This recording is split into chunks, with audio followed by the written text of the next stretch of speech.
Renovamos nuestro agradecimiento por el apoyo brindado a nuestros patrocinadores: Diamante, Haces Cargo, Cóctel de Despedida, Suite, Oro, Sharp, Lauraldo, Liberty Mutual, Lodge y Munich Re, Plata, ALS Admiralty Services, Helvetia, Mafre Global REITs, Seguros La Unión y Transatlantic Re. Siguiente tema: problemas de interpretación frecuentes en los clausulados más utilizados en cascos. Estará brindando esta conferencia Edward Benavides, Senior Vice President at Guy Carpenter de Miami. Edward cuenta con 41 años de experiencia en el seguro marítimo, siendo los primeros 11 años suscriptor del ramo marítimo y el resto como corredor de reaseguro. Ha participado en más de 50 charlas y seminarios a nivel latinoamericano. Actualmente se encuentra ejerciendo la responsabilidad de Managing Director en Guy Carpenter en Miami y en la unidad de riesgos facultativos. Así es, además, líder regional marítimo para Latinoamérica. Recibimos a Edward Benavides. Bienvenido.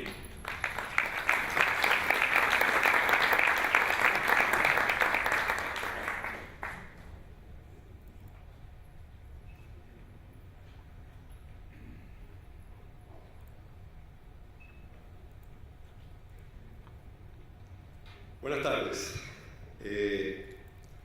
Gracias al Zoom por darle la oportunidad a otro corredor de reaseguro en hablar en este importante evento. Leonardo, yo también hice una encuesta que quiero compartir con los participantes. Y una encuesta muy sencilla. Y no a los participantes, sino se lo hice a los argentinos. Yo creo que era bien importante. Y le hice una sola pregunta: ¿Messi o Maradona? Les voy a decir que más o menos fue un 50%. De hecho, muchos eligieron a Maradona, con la única excepción de la parte personal. Lo único que yo me imagino, que aquí tenemos bastantes ingleses, que yo estoy casi seguro que es el que ellos no hubieran elegido. Y se deben acordar de la famosa mano de Dios. Bueno, esta intervención de 30 minutos va a estar muy dirigida a las personas que están, nuestra nueva generación, los reemplazantes nuestros. Yo creo que al comienzo, cuando se hizo la encuesta, aquí nos estamos dando cuenta que hay personas que vamos a salir pronto del mercado y tenemos que preparar a los que vienen detrás de nosotros. Aquí hay gente muy experta en el ramo marítimo. Voy a pedir disculpas si hay algunas cosas que son muy sencillas. Pero de estos puntos que voy a tratar, la mayoría la hemos visto nosotros como expertos y todavía al día de hoy nos cuesta mucho entender el tema. Y muchas veces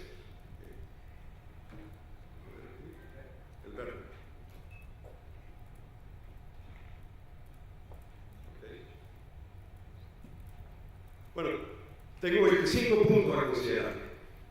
No son pocos. Tengo 30 minutos, es decir que esto va a ser un promedio de un minuto cada punto. Por lo tanto, voy a evitar seguramente las preguntas. Así pensamos a veces cuando empezamos a leer las cláusulas. Yo dudo, por lo menos en el caso mío, nunca recuerdo haber leído una cláusula completa, por lo menos de un solo golpe. Ok, ¿cuándo se presentan los problemas de interpretación de nuestras cláusulas? Fácil, al momento que ocurre un siniestro. Usualmente cuando suscribimos un riesgo, la concentración nuestra es tasa, deducible, quien lo tiene más bajo, me gana el negocio. Pero cuando viene el siniestro, es cuando empezamos a leer las cláusulas. Cuando no las entendemos bien o cuando tenemos problemas, entonces invitamos a los abogados que nos vengan a ayudar a interpretar cláusulas. Y si ellos no nos ayudan, entonces terminamos con los jueces.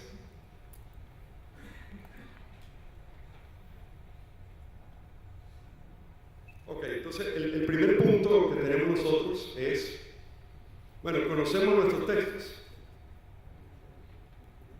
Esto es un punto que yo creo que es bien interesante porque tenemos una cantidad impresionante de textos que se pueden utilizar. Algunos de ustedes seguramente conocen los libros de Wyberly. Si lees ese libro, bueno, es como una Biblia, cantidad de páginas y impresionantemente difíciles de ver. Y hay cláusulas que son convenientes para el asegurador y hay cláusulas que son convenientes para el asegurado. El tema es quién impone qué.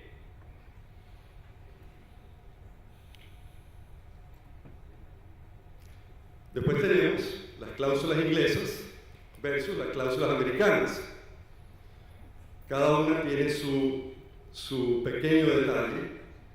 En algunos lugares las cláusulas inglesas prevalecen, obviamente por razones obvias, donde el mercado inglés se siente más cómodo otorgando cobertura al mercado bajo sus cláusulas. Sin embargo, en algunos países se utilizan las cláusulas americanas donde el negocio seguramente petrolero definía el seguro marítimo. Tenemos una famosa cláusula, que es la cláusula básica inglesa, la CL 280, y tenemos tres diferentes versiones. La pregunta que yo les hago a muchos, ¿cuál es la diferencia entre una, otra y la última?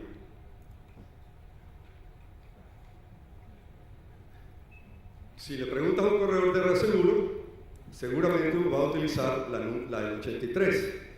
Ya posteriormente le daré un ejemplo de por qué.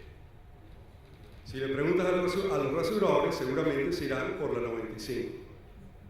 O la última versión, que se utiliza muy poco todavía. Sin embargo, acabamos de ver en la charla anterior que en Argentina tienen otras cláusulas. Bien interesante. Entonces, si tú estás suscribiendo una colocación en Argentina, es muy importante que sepas cuál es el símil de eso con respecto a la cláusula que tú estás utilizando en una colocación de reaseguro. Tenemos, por ejemplo, otras cláusulas. Cláusula C11, 311 y 312. Ambas, riesgo de puerto. Una de navegación limitada y otra de riesgo de puerto solamente. ¿Cuándo utilizamos una y cuándo utilizamos la otra? Curiosamente, estas dos cláusulas también tienen incluido el PANDI y la colisión. Cuando un barco está totalmente inactivo, utilizaríamos una o la otra. Eso hay que analizarlo muy bien. Se van a dar cuenta que yo no voy a dar muchas respuestas, sino voy a crear, a medida que continuemos, voy a crear más dudas que respuestas. Y no sé si eso es muy bueno, pero por lo menos alerta. Bueno, problemas entre asegurador y reasegurador. Eso es muy común cuando tenemos cláusulas que no son exactamente iguales. Si vemos este texto, este es el texto estándar de cualquier cláusula que vamos a utilizar, en particular el texto inglés. Y muchos de estos riesgos son riesgos bastante antiguos. Entonces, la primera pregunta que uno se hace, bueno, esto es una cobertura de riesgo nombrado, como todos conocemos. Por lo tanto, es el asegurado que debe demostrar que su pérdida está incluida ahí. Ahora, la pregunta que yo me hago, y me la he hecho muchas veces, ¿por qué tiene que ser riesgo nombrado y por qué no lo hacemos, como en otros ramos, a cobertura de todo riesgo? Estas cláusulas tienen 300 años y todavía seguimos con riesgo nombrado. Probablemente sea más fácil haciéndolo riesgo nombrado, pero la tradición en el ramo marítimo es tan fuerte que seguimos utilizando palabras como jettison, echazón. No sé si hay muchos riesgos de echazón o ha pasado, pero bueno, estamos en eso, ¿no?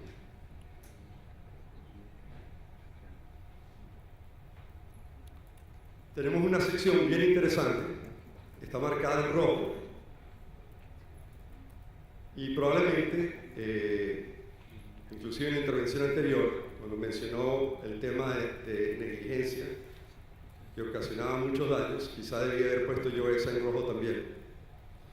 Pero si vemos la cantidad de reclamos que solamente aparecen en la 6.22 y en la 6.23, y en algunos casos en la 6.24, prácticamente pudiéramos borrar lo demás y simplemente concentrarnos en esto. Hace unos días atrás nos pidieron incluir rotura de maquinaria. Incluir rotura maquinaria entre estos, como daño amparado. Y si ustedes analizan el texto de las cláusulas, probablemente eso no es una buena idea de dar rotura de maquinaria. Y tuvimos que darle una explicación a la cedente de que ese texto no era correcto porque la intención no es cubrir rotura maquinaria. Si lo ven aquí en el caso de la 2.2.2, se van a dar cuenta que es lo que queremos cubrir. Tiene que pasar algo primero. Y para que pase eso, y subrayo ahí abajo, la pérdida o el daño no puede ser debido a la falta de la debida diligencia del asegurado, el administrador o el armador. Bueno, señores, esto sí es una zona de conflicto fuerte en los reclamos. El armador dice, fue negligencia de la tripulación, y el asegurador va a decir, creo que aquí faltó la debida diligencia. Y aquí empezamos.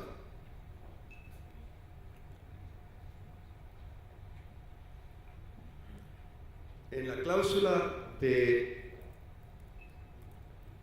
las nuevas cláusulas, por lo menos la de 95, no solamente se incluye al armador y administrador, sino también se incluye al superintendente. Si se incluye al superintendente, entonces estamos cambiando completamente la intención de la cobertura, es decir, la estamos posiblemente restringiendo un poquito más. Ok. Ley y jurisdicción. Las cláusulas todas, en su comienzo, indican ley y jurisdicción inglesa o americana, y estamos asegurando en Latinoamérica. Por lo tanto, lo normal, quizá lo recomendable, sería derogar esto y llevarnos a la jurisdicción local. Sin embargo, en algunos lugares, en algunos casos, se define que si hubiese una colisión o algo complicado, posiblemente sería conveniente ir a una jurisdicción donde hay bastante basamiento y soporte. Recuerden que todas estas cláusulas, tanto la americana como la inglesa, están basadas en casos ya judiciales, decisiones judiciales. Y nosotros estamos absorbiendo y definiendo cláusulas sobre soportes que no han sido pasados por un tribunal nuestro. Entonces este es un punto que es bien importante en las colocaciones que nosotros estamos haciendo. Y aquí comienza otro punto que yo creo que es dramático, en particular cuando ocurre un siniestro. Voy a enumerar solamente algunos porque realmente es extenso y cada uno de ellos tiene una historia muy larga. La clasificación del barco es un tema significativo, es una garantía. A veces se menciona al inicio de la cobertura que el barco está clasificado, entonces el asegurador lo entiende, y a veces no se menciona, y ahí es donde tenemos algunas veces problemas con las compañías. Entonces, lo más importante es, bueno, si el barco estuvo clasificado y perdió la clasificación, ¿cuándo se suspende la cobertura? ¿Se suspende inmediatamente? ¿Se suspende cuando el barco llega a puerto? Si leemos las cláusulas, sí lo vamos a saber cuándo se suspende. Por ejemplo, el cambio de bandera. ¿Por qué los aseguradores consideran que el cambio de bandera es importante? ¿Cuál es la razón de tener esto? El riesgo es igual, lo único que cambió la bandera. Pasó de bandera de Argentina a bandera panameña simplemente por razones fiscales. Y el asegurador, sin embargo, en su condicionado considera de que cambio la bandera es significante. Para algunos dicen, bueno, esto no significa ningún riesgo adicional, que yo sepa.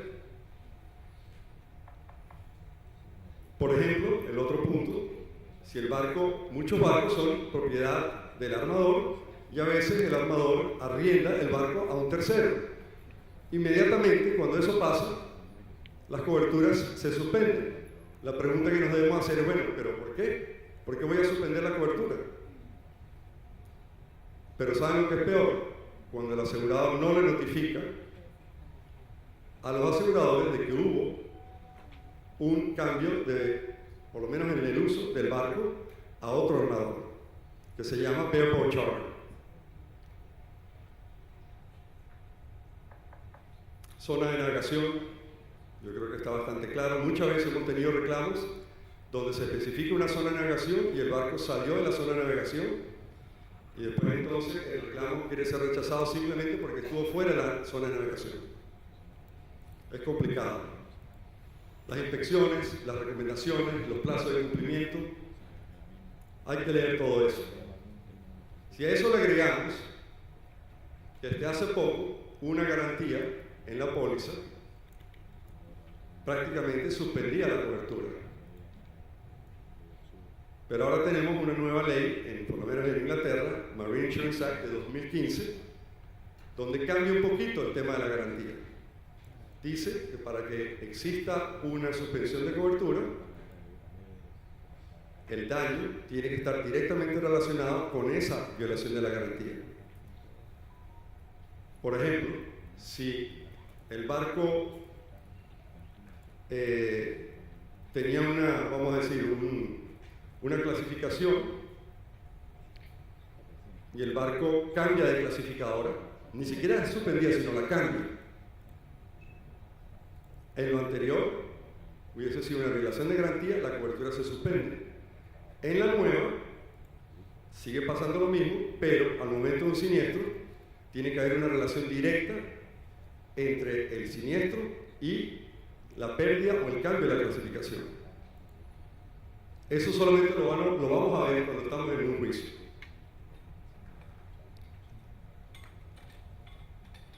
Ok, yo creo que pérdida total es bastante sencillo, cuando es una pérdida total real, muy sencillo de entender. Donde se complica es cuando tratamos de definir qué es una pérdida total constructiva. En algunos países la pérdida total constructiva es cuando el costo de reparar y salvar el barco supera la suma asegurada. En otros países es un porcentaje de la suma asegurada. En Estados Unidos puede ser el 50% y en otros países el 80%. Pero ¿qué sucede cuando nosotros tenemos un seguro de casco y maquinaria y tenemos una cobertura de valor incrementado? La pérdida total se activa cuando se llega a la suma asegurada de casco y maquinaria, o se tiene que activar solamente cuando se llega a la suma asegurada de casco y maquinaria más el valor incrementado. Ahí se lo dejo para que lo piensen.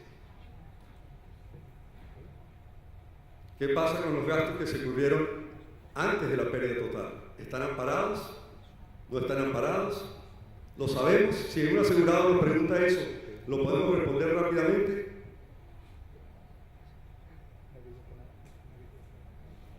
Responsabilidad civil por colisión.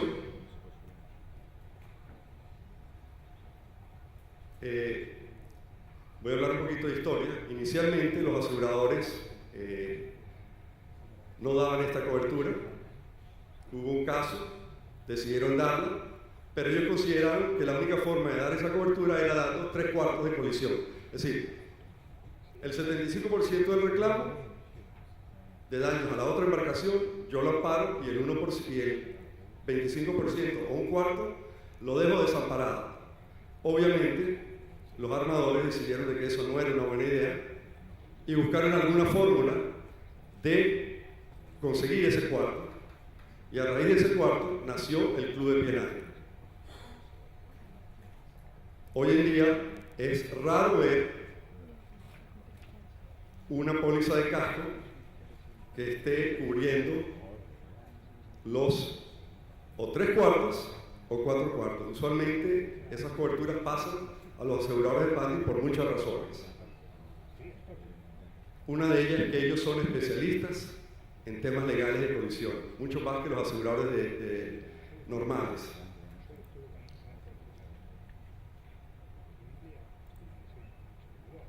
Aquí voy a hacer algunas preguntas y las dejo en el aire para que lo piensen. ¿Una barcaza, una colisión con una barcaza es una colisión? En algunos países nuestros, las barcazas no son consideradas embarcaciones. ¿Qué pasa si hay un barco que pasa navegando y tiene un contacto con un barco hundido? ¿Eso es una colisión?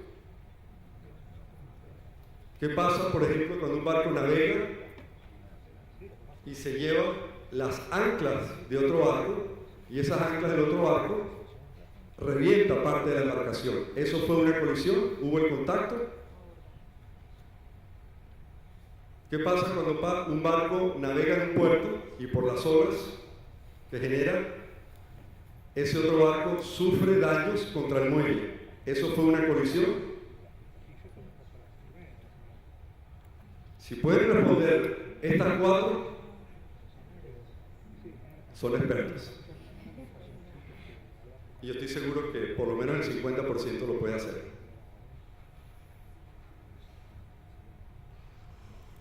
Otro tema que es bien complicado, por lo menos cuando yo comencé, ¿por qué nosotros en el seguro de embarcaciones pagamos nuevo por viejo? ¿Cuál es el argumento? En otros ramos se aplica la depreciación. ¿Y por qué nosotros lo hacemos? Reemplazamos una máquina usada y le compramos una máquina nueva, más o menos de la misma característica. ¿Cuál es el argumento para hacerlo? ¿Cuál es el argumento técnico? ¿Y qué pasa si el armador quiere mejorar lo que tenía antes? ¿El seguro se lo paga?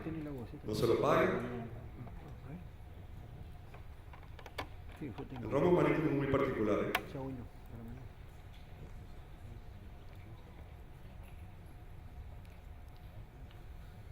El valor asegurable, yo creo que este es uno de los puntos más interesantes en el ramo marítimo. Una cuenta nos llega y el asegurado nos trae una cantidad de valores en un listado. Usualmente nadie cuestiona algo, salvo que sea extremadamente evidente. Nosotros como suscriptores o los suscriptores no se consideran expertos en la evaluación de barcos, a menos que tengan una inspección en la mano, entonces eso les puede ayudar muchísimo. Pero ¿qué pasa con el valor asegurado? Una vez lo aseguramos, el inicio de póliza, y 10 años después mantenemos la misma valor sin ninguna variación.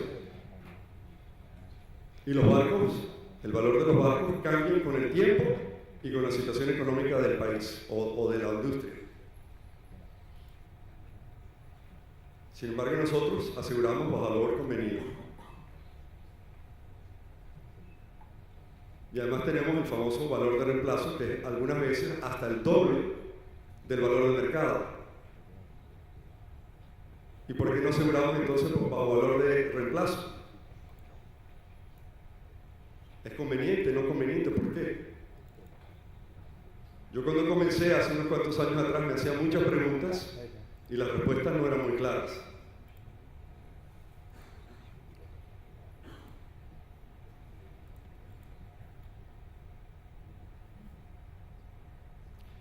¿Qué sucede, por ejemplo, cuando llevamos un barco a un astillero y el asegurado invierte 2 millones de suma de dólares en mantenimiento del barco y él nos pide que le aumentemos la suma asegurada en 2 millones de dólares?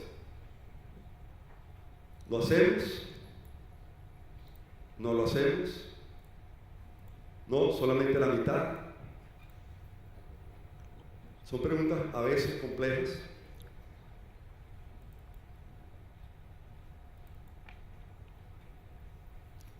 Otro punto que es bastante complejo, entre la diferencia entre inactividad y riesgo de puerto. Para algunos aseguradores, pareciera que el riesgo de inactividad es probablemente un riesgo muy bueno. Y va, y le damos un 30 o 40% de reducción de tasas, porque el riesgo es mejor. Y muchísimos siniestros durante la inactividad, y peor todavía, después de la inactividad ocurre. Sin embargo, nosotros le damos descuentos. Y a veces ni siquiera preguntamos la parte de abajo. ¿Dónde está amarrado? ¿En qué zona? ¿Cuántos tripulantes hay a bordo? ¿Carga? ¿Qué sistema de protección tienes? Se va rápidamente al descuento y más nada.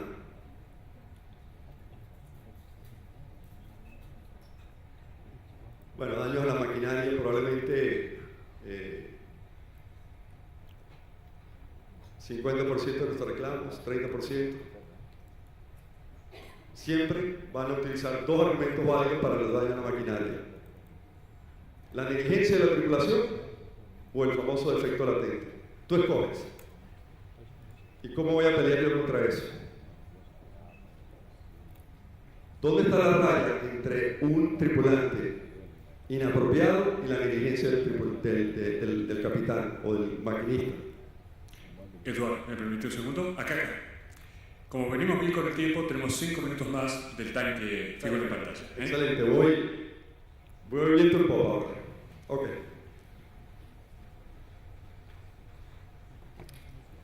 Voy a ir pasando un poco más rápido por los 5 minutos.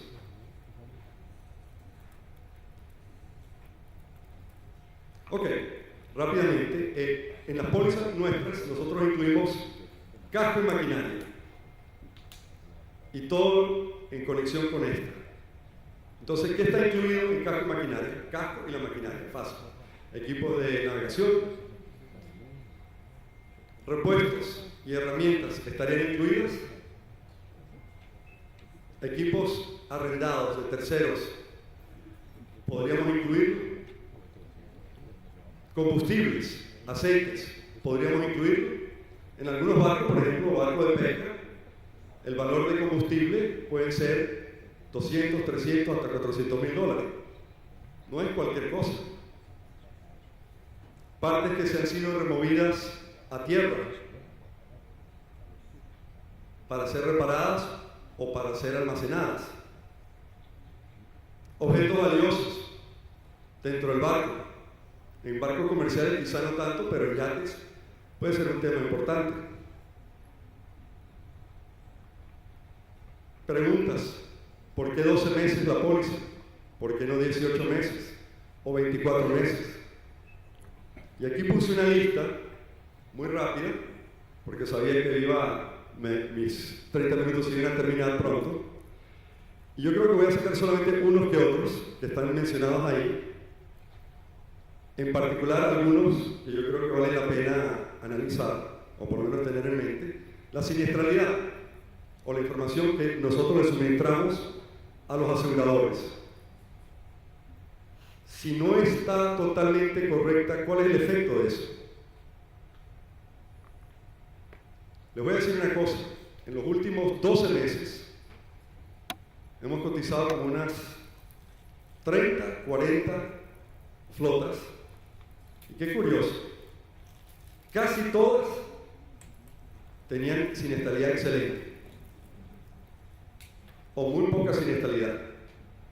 Entonces la siniestralidad de Latinoamérica es fabulosa. O nosotros solamente aseguramos flotas de excelente siniestralidad. Hay algo raro ahí.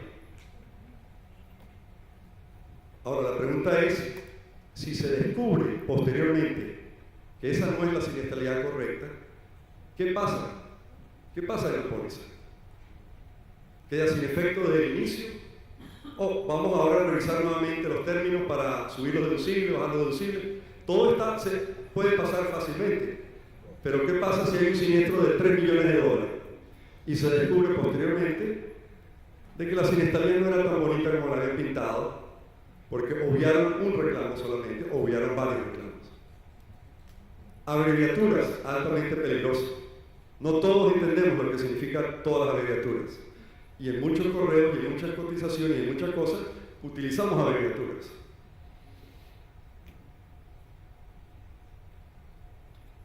Por ejemplo, y esto sería ya para terminar, cuando tenemos una colocación de reaseguro y tenemos, por ejemplo, varios mercados de Londres, mercados continentales y mercados regionales, es decir, de América, y tenemos 3 reaseguradores y uno decide que él quiere ser el líder de los reclamos. Si no lo definimos al comienzo, eso es terror para un reclamo. Porque entonces tenemos diferentes opiniones y todos los reaseguradores, cada uno queriendo opinar lo que considera si el reclamo está amparado o no. Entonces con esto yo termino mi intervención. No quería realmente dar muchas respuestas, yo quería realmente, y en particular a la gente que nos va a reemplazar, que lo piensen mucho, porque las cláusulas hay que leerlas, hay que conocer nuestro producto, porque es muy difícil solamente concentrarnos en tasas y deducibles y no saber lo que estamos vendiendo. Con esto, muchas gracias y termino.